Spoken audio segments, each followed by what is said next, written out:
Eu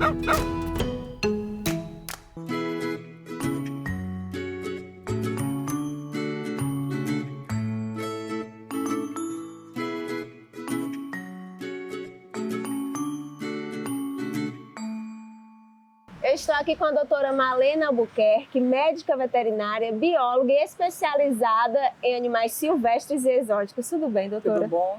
Olha, primeiramente queria agradecer por aceitar nosso convite e aceitar falar de um assunto que nós nunca falamos antes, que eu acho que muita gente não sabe o que precisa ser feito para ter um coelho em casa, né, doutora? Todo mundo pensa que é muito fácil, mas explica pra gente, o que é que eu tenho que fazer primeiro, doutora? Pronto. O coelho é um animal tranquilo, dócil, né? Mas assim, o ambiente tem que ser preparado para ele, porque ele tem características que necessitam de algum cuidado. A principal característica que a gente tem que entender é que ele tem, por tendência, por necessidade, que roer. Ele não é o roedor, um lagomorfo, mas ele tem necessidade de roer porque ele tem um crescimento dentário contínuo. Isso é importante, a gente guardar essa informação.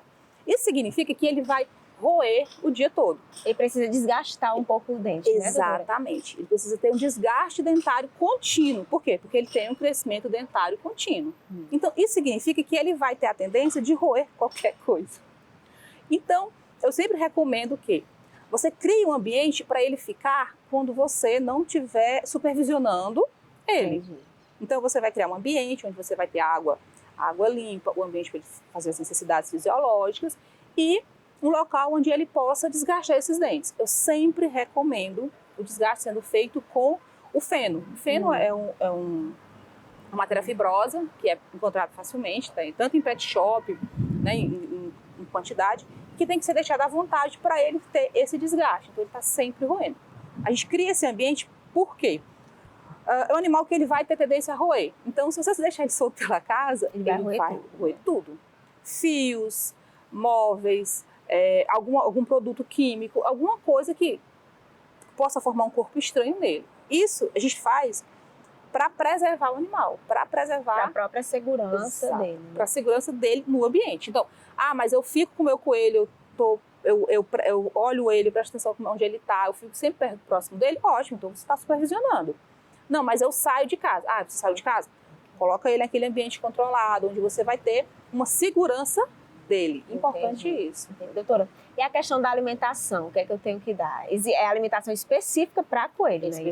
Específica para coelho. O coelho, ele é um animal que ele é um herbívoro, então ele necessita de tem algumas necessidades. O feno, né, que é o desgaste dentário. O feno vai ter duas funções aqui. Ele vai servir para a formação, para o desgaste dentário contínuo, que o dente está sempre crescendo, e para a formação das fezes, do bolo fecal. Por quê? Porque quanto mais fibra, mais aquelas bolinhas vão saindo redondinhas, soltas, individuais. Então, a fezes de coelho boa é aquelas fezes com aquelas bolinhas todas soltinhas, todas individuais. A gente hoje tem a ração, que não pode ser a base alimentar somente, mas a gente pode acrescentar o feno, a ração, e a gente pode acrescentar algumas folhas mais verdes. Lembrar que, importante, nunca dá alface para coelho. Por quê, doutor? Dá diarreia. Não sabia. Qualquer animal. Coelho, porquinho, olha aí que dica importante. Chinchila, hamster, papagaio. Eu estou tentando lembrar se eu já fiz isso. Qual? A alface, mesmo sendo uma folha, ela dá uma certa nível de diarreia. Então eu sempre recomendo nunca fornecer alface para os animais. Mas assim, folhas verdes. Eu sempre peço para não dar frutas em excesso. Frutas, eu posso dar uma fruta uma vez ou outra? Pode, um pedaço ou outro. Por quê?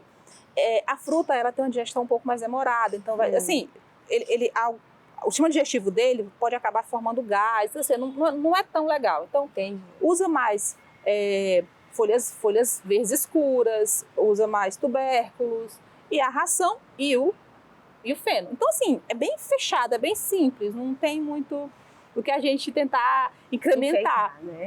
É uma coisa simples, feno à vontade, uma porção de ração aqui, não sempre disponível, mas 2, 3 vezes ao dia. Você coloca pequenas porções para ser a base, para ele não querer só comer aquilo, né? Só comer aquela ração.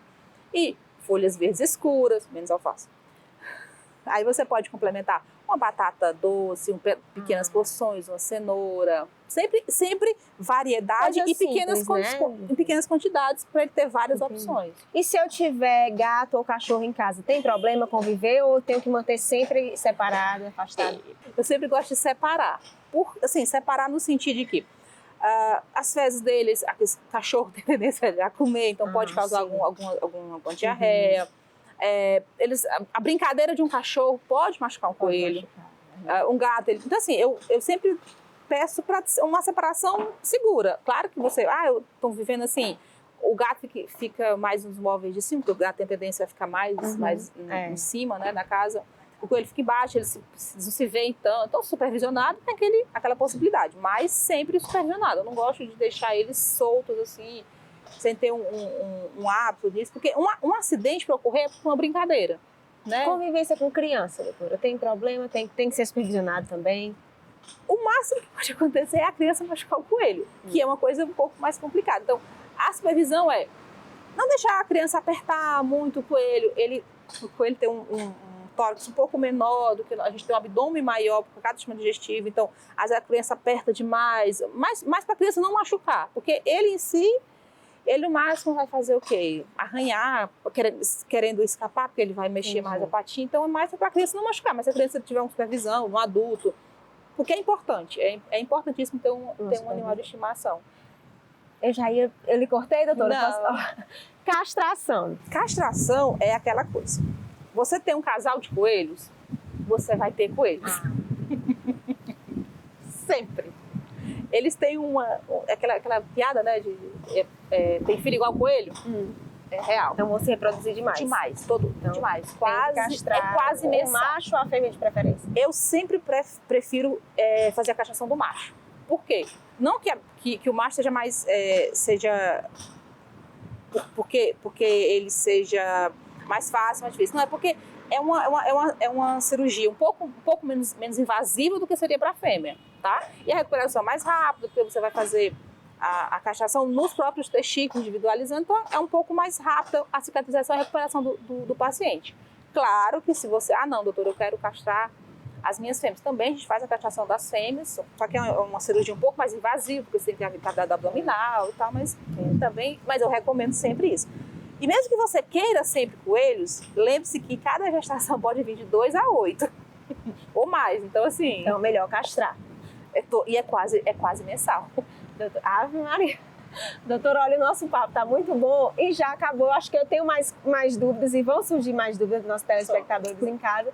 Mas aí eu vou pedir para você deixar as suas redes sociais para quem quiser acompanhar. Pronto. E se surgirem dúvidas, você já se compromete a voltar aqui. Já estou deixando aqui gravar. Com certeza.